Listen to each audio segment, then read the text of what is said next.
स्वागत है आपका और बड़ी ब्रेकिंग न्यूज के साथ यहां पर ओपन करेंगे। और सरकार की नजर क्लियरली यहां पर एट ऑल टाइम्स इन्फ्लेशन की तरफ रही है, जिसका हमने कई सारे मेजर्स यहां पर आते हुए देखे भी हैं। और क्लियरली यही चीज हमने फिर से अब खाने के तेलों में भी आते हुए देखी है। हम कल परसों ही यहां पर आपके साथ CNBC आवाज पर चर्चा कर रहे थे कि कैसे खाने के तेलों के भावों में अच्छी खासी गिरावट अपने हाई से देखने को मिल चुकी है। लेकिन अब फिर जिस तरह की नोटिफिकेशन यहां पर कल शाम को आई है, हमने देखा है कि सरकार ने एक नोटिफिकेशन जारी किया है जहां पर उन्होंने कहा है कि अब जो यहाँ पर एक्सपायर होने वाला था ड्यूटी कट, वो अब मार्च 2025 तक यहाँ पर आगे एक्सटेंड कर दिया गया है। यानी कि खाने के तेलों के इंपोर्ट जो यहाँ पर कम चल रहे थे, वो यहाँ पर लगातार अब 2025 मार्च अंत तक ड्यूटी कम को ही यहाँ पर इंपोर्ट में मंजूरी करने की बात की गई है। हमारे साथ से सनविन ग्रुप के संदीप बजोरिया हैं। संदीप जी नमस्कार।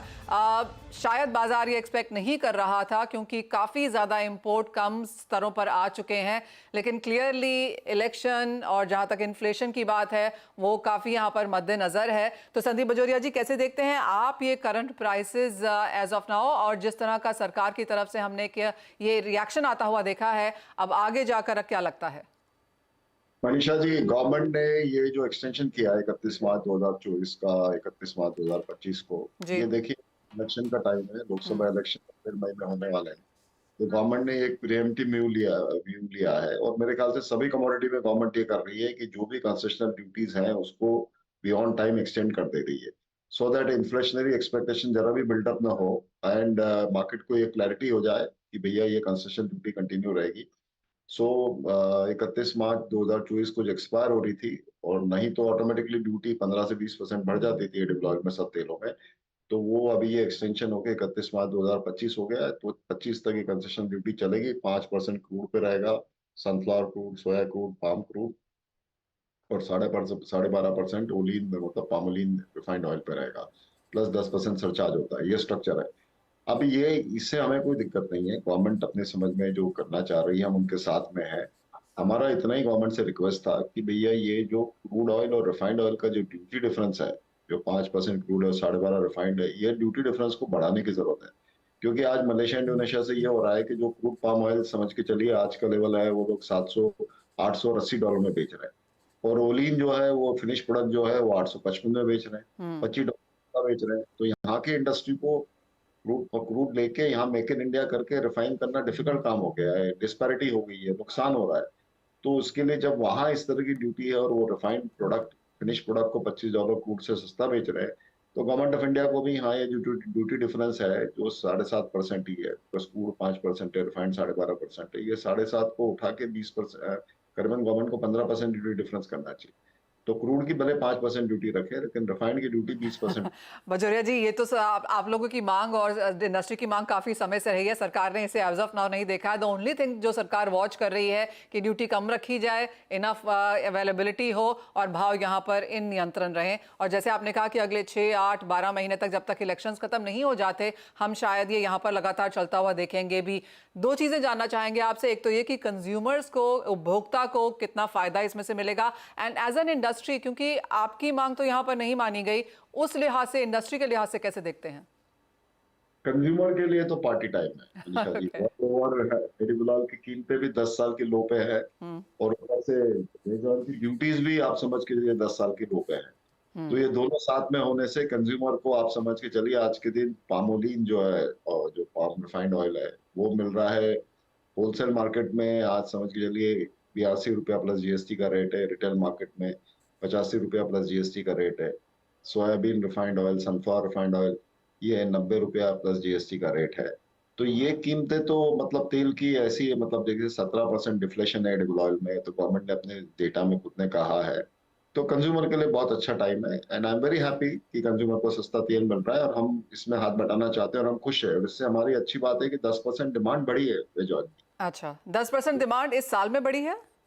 ये लास्ट करीबन 18 महीने में बढ़ी है। ओके। बिकॉज हमने देखा 2021 और 22 में जो कीमतें थी उससे दो मतलब 2021 2021 और 21-22 में जो कीमतें थी, हाँ जी। 22-23 और अभी में 18 महीने में कीमतें सब्सटैंशियली लो चल रही है, 50 से 60% लो चल रही है। ओके तो बजोरिया जी, खाली एक से एक चीज, क्या ये जो खाने के तेल के भाव एज ऑफ नाउ भारतीय बाजारों में है, ये 10 साल के लोज पर है या फिर आप इन्फ्लेशन काउंटेड उस हिसाब से देख रहे हैं?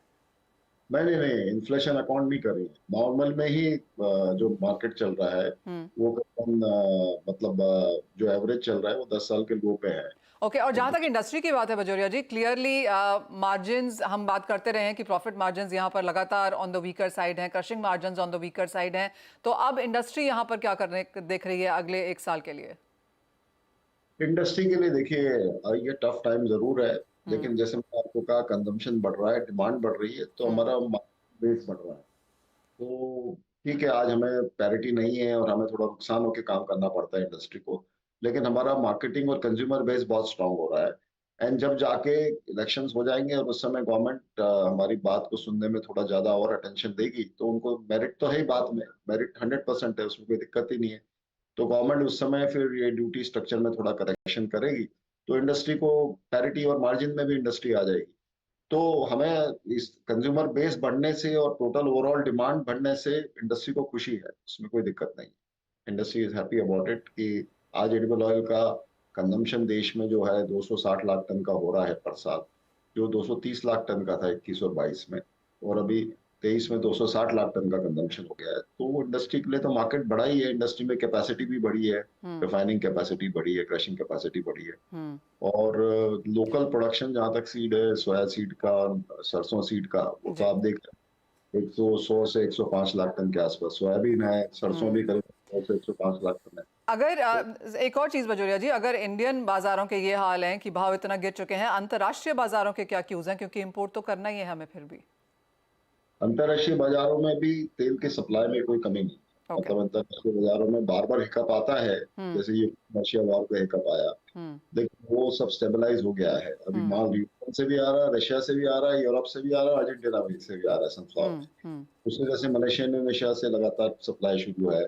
वहाँ अर्जेंटीना ब्राजील जहाँ से सोयाबीन तेल आता है, वहाँ लास्ट ईयर अर्जेंटीना में डिजास्टर क्रॉप थी, 24 मिलियन की क्रॉप थी, ये साल 50 मिलियन की क्रॉप है। ब्राजील लास्ट ईयर 155 मिलियन की थी, ये साल ब्राजील में 165 सोच रहे थे, लेकिन वेदर का थोड़ा प्रॉब्लम होने से वो भी 155-58 मिलियन की क्रॉप हो जाएगी ब्राजील में। तो world over supply is comfortable. Crude oil की कीमतें भी एक चेक में है, क्योंकि क्रूड ऑयल कीमत ज्यादा बढ़ जाए तो वो वेज ऑयल थोड़ा क्रूड में ज्यादा, बायोडीजल में ज्यादा जाना शुरू हो जाता है। करेक्ट। तो वो अभी एक बैलेंस वे में जा रहा है, जितना मैंडेट है उतना ही जा रहा है।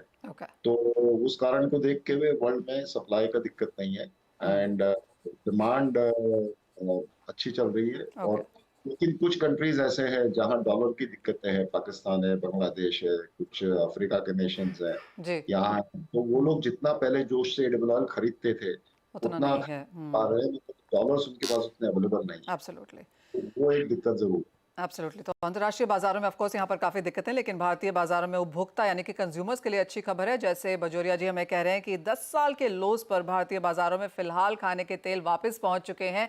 इंडस्ट्री के लिए कुछ दिक्कतें हैं, लेकिन वो भी इस चीज़ से पॉजिटिव या बैलेंस आउट हो रही हैं कि यहाँ पर मांग हमने अच्छी खासी बढ़ते हुए देखी है। संदीप बजोरिया जी, बहुत शुक्रिया साथ जुड़ने के लिए और इमीडिएटली उस खबर पर रिएक्ट भी करने के लिए। तो एक ऑफकोर्स सेक्टर है जिस पर हमारी नजर रहेगी। एक और सेक्टर जिस पर नजर रहेगी वो है चीनी और एथेनॉल, और यहाँ पर नई गाइडलाइंस जारी करने की बात की जा रही है। मेरे साथ मेरे सहयोगी असीम मनचंदा है। असीम नमस्कार, क्या कुछ है इसमें डिटेल्स?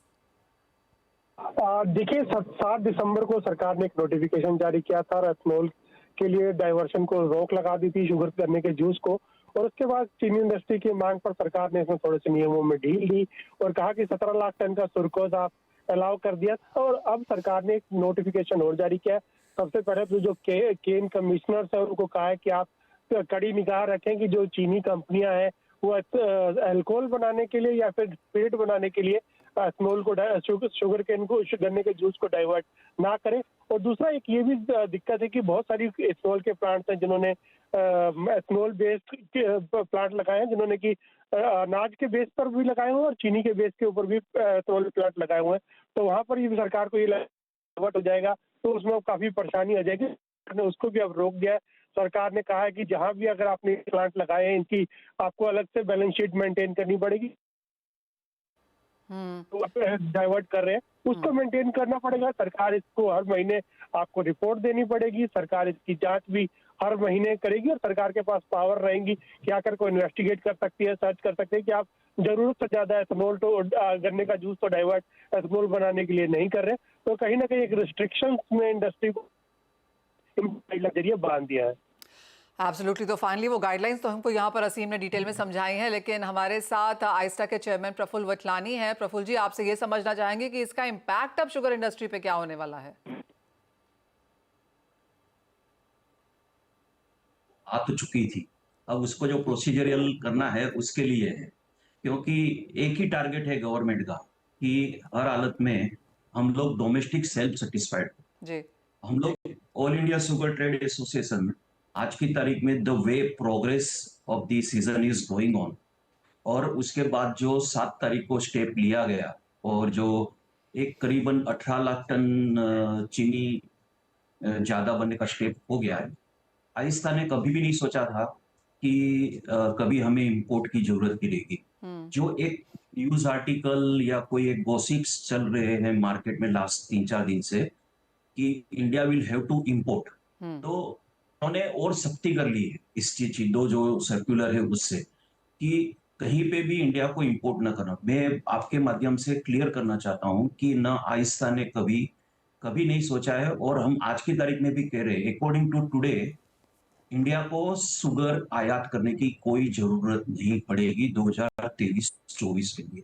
Okay. और जो हमेशा हम बोलते हैं उत्पादन कब एक्सेस किया जा सकता है with lowest margin of error, that is in the January. तो जो भी दिसंबर, अक्टूबर, सितंबर में जो आते हैं दैट इज स्पेक्युलेशंस, और वो स्पेक्युलेशंस पे गवर्नमेंट का राइट रहता है कि वो इस तरह से सीजन को चलावे ताकि कभी कोई दिक्कत प्राइसिंग की ना हो। और ये जो आपने पूछे हैं वो इसी वजह से है कि कहीं पे कोई सुक्रोज जो है, शुगर केन का जूस है, वो कहीं पे गलती से भी इथेनॉल के लिए गवर्नमेंट की नजर में ना हो, उस तरह से ना हो, तो स्टेट गवर्नमेंट के जो कमिश्नर रहते हैं उनको आदेश दिया गया है कि आप इसको मॉनिटर किया जाए। अब जिस तरह से इन्वेस्टमेंट्स रही हैं और जिस तरह से कर्ब्स हैं और जितनी सख्ती यहाँ पर बढ़ती जा रही है, सिर्फ चीनी एथेनॉल के मामले में नहीं, अक्रॉस एग्रीकल्चर में हमने यही कुछ आता हुआ देखा है। तो अब आगे जाकर क्या एक्सपेक्टेशंस हैं? जैसे आपने कहा कि कमी नहीं होगी, इंपोर्ट करने की जरूरत नहीं पड़ेगी, प्राइसेस और इंडस्ट्री का व्यू पॉइंट, रिएक्शन क्या है? पहले है ना, हमारे पिताजी के टाइम से हमने सुना है जी। कि पार्लियामेंट इलेक्शन के वोट करने को जाओ ना, उसके अगले दिन जाके एसेंशियल कमोडिटीज परचेस कर लो घर के लिए। तो ये जिस तरह से किया गया है वो मैं सही में काफी स्वीकार्य है गवर्नमेंट का स्टेप। और जो इंडस्ट्री को दिक्कत है, हम तो एक ही कहते हैं हमेशा, हमारी इंडस्ट्री है तो हम है, इंडस्ट्री नहीं है तो हम नहीं है। तो जो इंडस्ट्री के लिए दिक्कत आई है उसलिए हमने चाहा है कि सी मोलासिस का प्राइस, जिसमें से सी मोलासिस से शुगर बनती नहीं है, तो वो प्रोक्योरमेंट प्राइस बढ़ाया जाए, ताकि दिक्कत तो बड़ी आई हुई है और उसको अभी भी यानी एक 10 या 13% जो बढ़ा के दिया है जूस से इथेनॉल बनाने का, उससे कोई बैलेंस शीट क्लीन नहीं हो रही है या कोई इतनी इंप्रूवमेंट नहीं हो रही है। थोड़ा सा ये सी मोलासिस का भी प्राइस अगर बढ़ जाता है प्रोक्योरमेंट का इथेनॉल का, तो वो काफी अच्छा रहेगा। और इस तरह से किया जाए कि कुछ एक्सपोर्ट जो है मोलासिस का वो भी चालू रहे। तो अच्छी उम्मीद है कि गवर्नमेंट जो भी स्टेप ले रही है हम उनके साथ है, और 2024-25 का प्रिडिक्शन अभी से करना वो तो कुछ बड़ा ही गैम्बलिंग जैसा रहता है, तो we don't want to comment on to that. Right, fair point that. Vitlani ji, as always बहुत शुक्रिया साथ जोड़ने के लिए, और वो बहुत ही क्लियर कैंडिड एक अपना ओपिनियन हमारे साथ यहाँ पर शेयर भी करने के लिए। लेकिन इसी के साथ एक ब्रेक का समय है, जो लौटेंगे तो बात यहाँ पर कॉटन की भी करेंगे, क्योंकि यहाँ पर लेटेस्ट एस्टिमेट्स निकल के आए हैं फसल के बारे में, क्या रख सकते हैं भाव यहाँ पर, इस पर भी करेंगे जानकारी।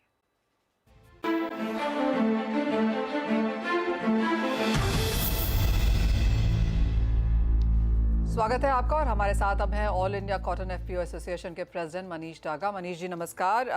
जहां तक कॉटन की बात है, बुआई इस बार जो फाइनल क्रॉप नंबर्स फिलहाल आते हुए नजर आ रहे हैं, जो लेटेस्ट एस्टिमेट्स हैं वो ऑन द लोअर साइड हैं पिछले साल के कंपैरिजन में। काफ़ी सारे रीजंस इसके लिए रहे। आपका अपना क्या नज़रिया है फसल को लेकर, और किस तरह के भाव इस बार यहाँ पर किसानों को मिले, और कैसी प्रोक्योरमेंट सामने सीसीआई से होता हुआ देखते हैं? नमस्कार मनीषा जी और दर्शकों को। हालत इस साल बहुत अच्छे नहीं हम कह सकते। एक तो लास्ट ईयर से बुआई कम हुई है, बिकॉज इस साल सोइंग के टाइम पे कपास के भाव नीचे थे अनलाइक लास्ट ईयर। दूसरा है कि जून बहुत ही ड्राई रहा, जो मेजर सोइंग पीरियड है जुलाई में बहुत बारिश रही और अगस्त हमने 100 साल का सबसे ड्राइस्ट अगस्त इंडिया में देखा है। तो ये जब फ्लावरिंग पीरियड और जो मेन फर्टिगेशन पीरियड है कपास का, वहाँ बहुत मतलब कमी रह गई पानी की। और जो मेजर जिसको बोलते हैं final nail in the coffin, वो था कि नवंबर की बारिश। जब हार्वेस्ट के पीरियड पे बारिश आती है तो वो नुकसान ही करती है, और ये नुकसान हमें बहुत एविडेंटली इस साल देखने मिल रहा है। आप जो ग्रेड देखेंगे तो नॉर्थ इंडिया का ग्रेड जो नॉर्मली 75 77 आरडी हम जिसको कहते हैं वो आता है, इस साल 70 और उसके नीचे भी आ रहा है। तो ग्रेड की मार एक वह है, दूसरा है रोग आना। पिंक बॉलवर्म ने इस साल वापस दर्शन दिए हैं। हर साल आता है लेकिन इस साल मल्टीपल 5-6 स्टेट्स में इसके असर दिख रहे हैं, खास करके उत्तर भारत में। और ये भी एक ग्रेड गिरने का कारण है। चुगाई के लिए लेबर नहीं मिल रहे हैं क्योंकि पिंक बॉलवर्म ग्रस्त खेतों में और रेन डैमेज प्लांट्स में से हार्वेस्ट करना एक और चैलेंज है। तो ये सब क्रॉप कम होने के निर्देश दे रहे हैं। सीआई ने भी 8% रिडक्शन किया है लास्ट ईयर के क्रॉप से, 294 लाख बेल्स उन्होंने क्रॉप बताया है। उसके आसपास हाल फिलहाल क्रॉप लग रहा है 2-5 लाख बेल आगे पीछे हो सकती है, लेकिन क्रॉप की हालत लास्ट ईयर से थोड़ी ज्यादा खराब ही हम कह सकते हैं मनीषा जी। और अब प्राइसेस कैसे भाव की देखते बात हैं की जी? जी, प्राइस की बात करें तो प्राइस में जैसे आपके यहाँ लास्ट टाइम भी मैंने 2 महीने पहले कहा था कि 56,000 से 59,000 के प्राइस रेंज से ऊपर ये बाजार नहीं लग रहा है। ऑल्दो मैं प्रोड्यूसर्स को रिप्रेजेंट करता हूँ, किसानों को रिप्रेजेंट करता हूँ, लेकिन हमें डिमांड को निगलेक्ट नहीं हम कर सकते हैं, बिकॉज हम उम्मीद में रह सकते हैं लेकिन गलत आशा में किसानों को रखना बहुत ही हानिकारक हो सकता है। वो कपास से मुंह फेर सकते हैं। तो हम देख रहे हैं कि अभी 54,000 से 55,500 की रेंज में ये बाजार चल रहा है पर कैंडी इंडिया में। एमसीएक्स भी 56,000 के आसपास के भाव चल रहे हैं। आइस में फ्यूचर्स में जो एक मिरर है या एक बैरोमीटर है इस मार्केट का, वहां पे 51 से 52,500 इंडियन प्राइसेस पर कैंडी का भाव चल रहा है। तो ये सब एक प्राइस रेंज में बांध रहा है कपास को, रुई को। तो ये प्राइस रेंज को तोड़ के निकलने में दो ही चीजें काम करेंगी, एक तो फिर से एक डिमांड साइकिल का पुल आ जाए, और एक ये क्रॉप जो कम है ये बात मिलों को जल्दी ध्यान में आ जाए और वो कुछ कवरिंग शुरू करें। ठीक है, तो भाव यहाँ पर अटके हुए हैं और मांग सामने नहीं है और उसका असर हमने प्राइसेस में आता हुआ देखा भी है। इवन एज फसल कम है लेकिन सामने मांग भी कम है और उसका इम्पैक्ट है। बहुत शुक्रिया मनीष जी साथ जोड़ने के लिए और कॉटन पर भी हमारे साथ बात करने के लिए। तो वो डिटेल कॉन्वर्सेशन वहाँ पर कपास और रुई पर भी, लेकिन आगे चढ़ते हैं और बात अब यहाँ पर कच्चे तेल की करेंगे और हमारे साथ धर्मेश भाटिया है। धर्मेश, आप तक आते आते बहुत समय लग गया आज, लेकिन जिस तरह के मूव्स कच्चे तेल ने दिखाए हैं वो ऑन द पॉजिटिव साइड है। ऑलमोस्ट $80 अ बैरल, यहाँ से क्या करने की राय? नो डाउट मनीषा जी, कच्चे तेल की बात करें तो इनफैक्ट लास्ट 3-4 महीने से मैं कंटिन्यूस कह रहा हूँ कि यहाँ पे काफी फर्मनेस देखने मिल रहा है, और जैसे जैसे इंटरेस्ट रेट घटेगा डॉलर में आपको वीकनेस देखने मिल सकती है, और commodity market as such market में फर्मनेस है। ठंडी का माहौल है और ओपेक नहीं चाहता कि प्राइस में कटौती हो। जब जब प्राइस $60 के इर्द गिर्द आता है अपनी प्रोडक्शन कट कर देते हैं, और यही आप प्राइस में देख सकते हो। प्राइस फिर से छलांग लगा के ऑलमोस्ट $80 के इर्द गिर्द आके सस्टेन हो रही है। कहीं ना कहीं मैं एक्सपेक्ट करता हूँ कि यहाँ पे तेजी बरकरार रहेगी, और यहाँ से मैं एंटिसिपेट करता हूँ कि कच्चे तेल में 6,300 से लेकर 6,400 के स्तर आपको 1 या 2 हफ्ते के ट्रेडिंग सेशन में देखने मिल सकते हैं। अंतरराष्ट्रीय मार्केट की बात करें तो $75 WTI एक काफी की लेवल है। मार्केट इसी दायरे में घूम रहा है। 77-78 डॉलर्स के लेवल्स आपको देखने मिल सकते हैं। मैं काफी बुलिश हूं। मैं एक्सपेक्ट करता हूं कि तेजी यहाँ पे कच्चे तेल में बरकरार रहेगी। बाय ऑन डिप्स की स्ट्रैटेजी मेरी कच्चे तेल में रहेगी। और क्या बाय ऑन डिप्स की स्ट्रैटेजी आपकी मेटल्स में भी है? और अगर एक मेटल आपको चुनना हो विद इन द सेक्टर तो क्या होगा? देखिए, मैं रेकमेंड करूंगा जिंक की तरफ। मैं जिंक में काफी बुलिश हूँ। इनफैक्ट अगर आप देखिए 2 महीने पहले जिंक और एल्यूमिनियम एट पार हो चुका था, वहां से जिंक ने ऑलमोस्ट 20% की छलांग लगा चुका है, और प्राइस ऑलमोस्ट 222-224 के इर्द गिर्द सस्टेन हो रहा है। यहाँ पे मैं अभी भी रेकमेंड करूंगा कि आप निवेश करके चल सकते हैं। 2024 रेट कट है और इंडस्ट्री ग्रोथ की काफी हाई डिमांड है, तो जिंक ऐसी कमोडिटी है जो यहाँ से काफी छलांग लगा सकती है। तो मैं रेकमेंड करूंगा इंट्राडे प्रोस्पेक्टिव से 224 पे बाय करो। 222 का स्टॉप लॉस रहेगा और अराउंड 228 तक के टारगेट के लिए। बट पोजिशनली ये कमोडिटी 250 से 260 के लेवल्स पे दिखा सकती है। इनफैक्ट ये साल में ये 280 के भी स्तर दिखा चुका है। तो मैं रेकमेंड करूंगा जिंक में आप निवेश करके चलिए। राइट, 224 का स्तर आपकी स्क्रीन पे, और जैसे बहुत बहुत बुलिश क्यूज वहां पर हमको दे रहे हैं कि आगे यहाँ पर 250, 60, 280 तक के भी लेवल्स देखने को मिल सकते हैं। बहुत शुक्रिया धर्मेश आपका जुड़ने के लिए और वो 2 कॉल्स के लिए भी। बिफोर वी हम ब्रेक पे जाएं, एफएनओ गुरुकुल की शानदार सफलता के बाद सीएनबीसी आवाज लेकर आ रहा है एफएनओ गुरुकुल सीजन 2। दूसरा सीजन पहले के मुकाबले कहीं ज्यादा धमाकेदार होने जा रहा है। आपके पास इंडस्ट्री के दिग्गज फ्यूचर्स एंड ऑप्शंस की बारीकियां सिखाएंगे और साथ ही साथ वो भी बिल्कुल सरल भाषा में, ताकि आप इनसे अपनी ट्रेडिंग को बेहतर बना पाएं। इस बार गुरुकुल में पोर्टफोलियो मैनेजमेंट पर भी खास फोकस रहेगा, तो फटाफट रजिस्ट्रेशन कराएं। रजिस्ट्रेशन के लिए QR कोड स्कैन करें या हमारी स्क्रीन पर दी गई हमारी वेबसाइट पर जाएं और ज्यादा जानकारी के लिए हमारे सोशल मीडिया हैंडल्स पर भी जाएं। और इसी के साथ फिलहाल इस कार्यक्रम में इतना ही समय है, लेकिन जब हम ब्रेक के बाद आएंगे तो लेकर आएंगे इक्विटी मार्केट्स का पूरा हाल।